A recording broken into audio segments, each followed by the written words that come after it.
Іранцы не арабы. Называць іранца арабам гэта тое, што называць беларуса англічанінам, напрыклад. Каб вы разумелі, калі арабы ў 7 стагоддзі нашай эры захапілі сучасны Іран, яны называлі мясцовых жыхароў словам аджам, што літаральна перакладаецца як не араб. І вы тут бачыце мапу персідскай імперыі. Чаму? Таму што сучасныя іранцы гэта літаральна тыя ж самыя персы, якія жылі некалькі тысячаў год таму.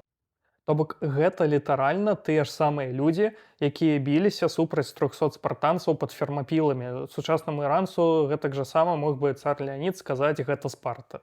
І ў 7 стагоддзі нашай эры пачынаецца паступовая ісламізацыя персаў.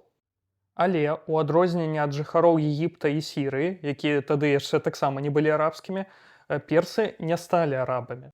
Яны ўвогуле лічылі сябе надта цывілізаванымі для арабаў. І Іран у выніку стаў аднім з інтэлектуальных цэнтраў іслама.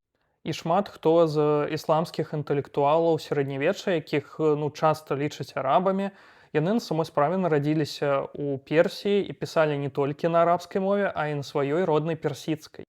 Сярод іх, напрыклад, славуты і шанаваны лекар Авіцэнна, якога цытавалі ў Еўропе. Ну і пакуль арабы, напрыклад, забаранялі згодна са стандартамі іслама маляваць людзей, персы, нават калі сталі мусульманамі, малявалі вось такія дужа прыгожыя выявы.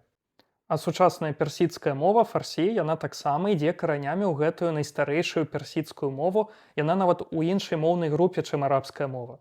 Ну і, дарэчы, яна ў сярэднявеччы перажыла трохі падобны шлях да старабеларускай мовы ў 17-18 стагоддзях.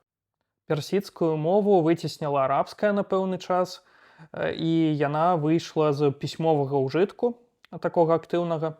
На ёй працягвалі размаўляць людзі, і яна праз некаторы час перарадзілася ўжо як з новай граматыкай, з новымі правіламі, пад уплывам арабскай, але тым не менш гэта засталася фактычна тая ж персідская мова.